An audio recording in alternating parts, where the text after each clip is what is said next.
Good morning mga tao sa buong mundo. Good morning mga ka-abroad, mga ka-ex-abroad. Day 7 tayo, umaga. Dito sa ating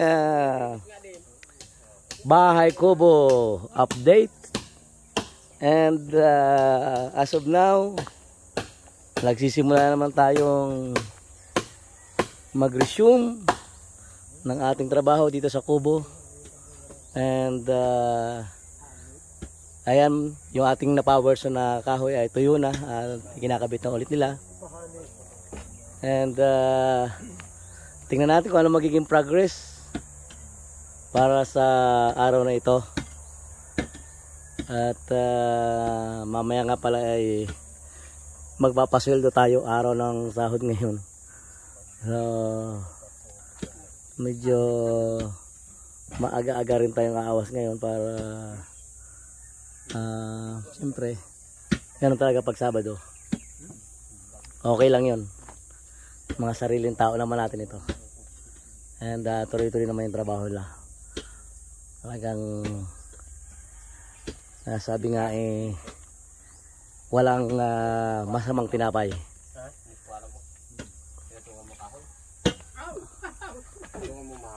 At ito naman yung ating update dito sa ating binubutas. Nagagawing CR, ayos na. Nagkakaroon na ng design. Ayan o. Ayan yung paupuan ng hollow blocks, yung nasa gilid na yan. Ayan. At dinala rin natin dito yung ating GBC party box. Dumating na. At kami kapag namamahingay magsasayawan din eh. Ayan.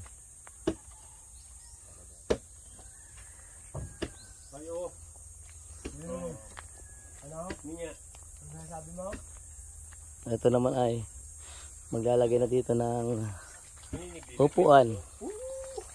Diyan.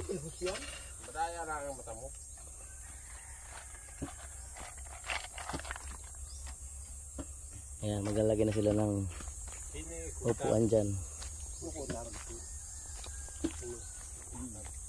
At doon naman ay maglalagay na ng division. Bali, dalawang maliliit na kwarto yung mangyayari niyan. Tingnan nyo mga ka-abroad kapag natapos at cute. Magiging cute itong ating bahay kubo na ito. Hindi ko pwede sukat yan. Kasi ito. Kaya kailangan ka, eskwala ka dyan. Diyan ka kukuha ng eskwala punta dito. Sa eskwala ka ito? Oo.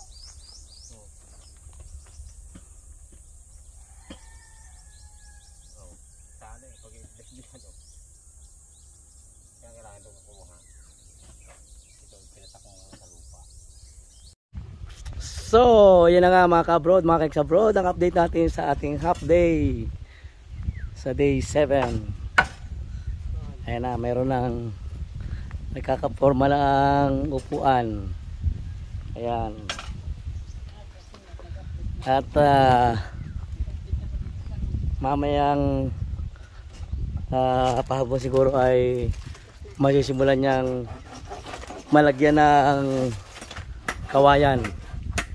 Ayan. Okay na yung ating upuan. Tapos itong kabahayan halos kompleto na yung mga paladingdingan. Ayan. Ayan mga ka-abroad. Gumaganda na ang ating itsura ng ating bahay kubo. Ayan. Yan ay bahay kubo kahit munti. Wala pang halaman kasi taginit pa. Makakapagtanim tayo para makasimula tayo magtanim kapag umulan na. Sa ngayon napakatigas ng lupa. Sa wala pa tayong tubig dito. So maghihintay pa tayo sa donation para makapagpatayo dito tayo ng deep well. Diyan, alin man din sa parting ito. Diyan natin nilalagay ating deep well para magkaroon tayo ng sariling tubig dito. Sarap na hangin dito kahit tanghaling tapat. Talagang sumisimo yung malamig na hangin. Lampasan yung hangin dito sa taas na ito. Ayan. Talaga namang tama-tama na itong lugar na ito na napili natin pagtayuan ng kubo. And yung ginagawa nating butas na yan para sa CR ay malapit na rin matapos. So sunod-sunod na yan. Sunod-sunod na yan para matatapos din yan sa lakatakdang panahon. Hinay-hinay lang, sabi nga, hinay-hinay lang, dahan-dahan lang. Hindi natin pwedeng biglain yan.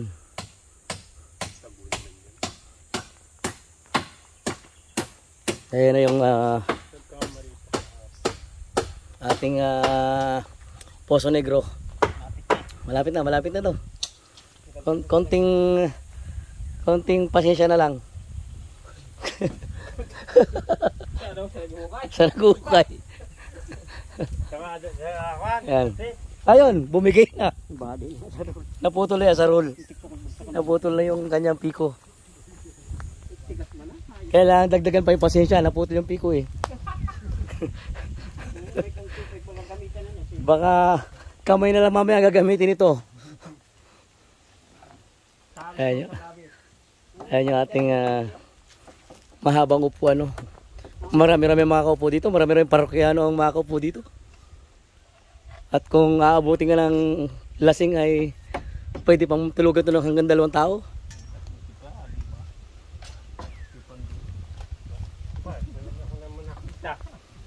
So kami magbe-break muna mga kabrod, mga kaiksabrod, para sa ating lunch sa ating day 7 sa Kubo Special coverage from Bicol. So maraming salamat, hanggang mamaya, bye bye.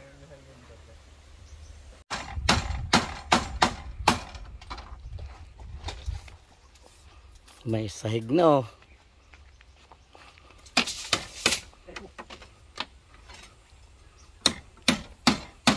Ito pa.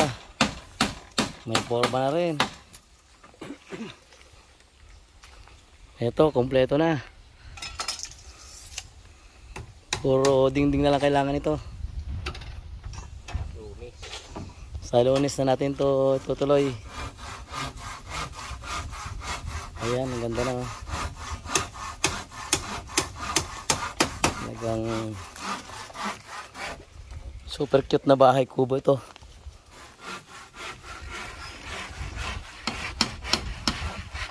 Pero naman kayo may idea na kung anong kahihinat na itong bahay kubo natin ito pag natapos.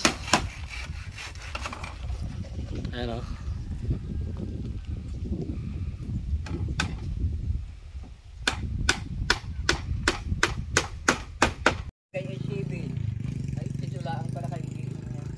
So mga kabro, dito nga hapon na naman. Oras ngayon dito sa amin ay alas 4, sakto. Medyo madilim ang panahon kasi madagim pero ayaw namang iulan. Tulad ng isang araw. Patak-patak lang ang nangyari. Eto parang gusto umulan pero ayaw namang ilaglag yung ulan. Nagpaparamdam lang, nangiinggit lang. At ito nga pala oh, ayan, ang ganda na, nauupo na. Nauupo na itong ating upuan na to. Ayan. Ang ganda. Tapos ito, sa Lunes ulit kami babalik sa trabaho. Ito, kukumpletuhin ito sa yung mga dingding. Kompleto na lahat yan. Yung ano na yan, yung paikot na yan. Paladingdingan, okay na lahat yan. Wala na daw pala dito? Wala na landing. Wala na. Nagbagong plano ng engineer. Lalagyan ng palaman. Yung parang isang step na lang dito. Parang gagawa na ng box. Hindi. Oh, hindi naman ganun kataasan eh. Maluwag. Maluwag. Palalagyan natin dyan ng, ng table dyan sa gitna. Inuman, Pwede naman. kwentuhan, kapihan, kainan. Pwede naman. Kung man nakaluplak ini, pag ano.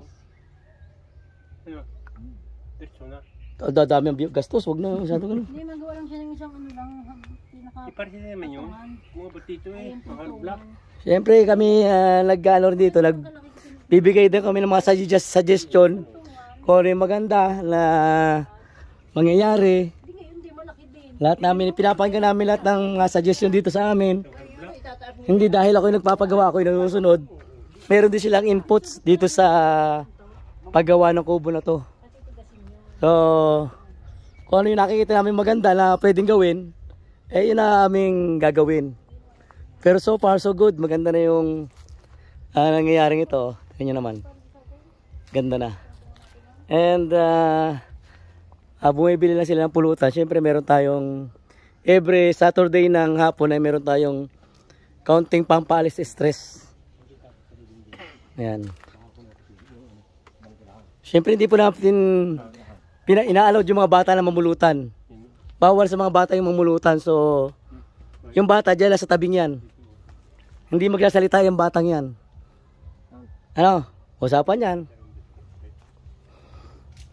Joke lang mga kabrod. Mamumulutan yan, sigurado. So, maraming salamat sa panonood mga kabrod. Hanggang sa Lunes, hanggang sa ating day 8. Sana ay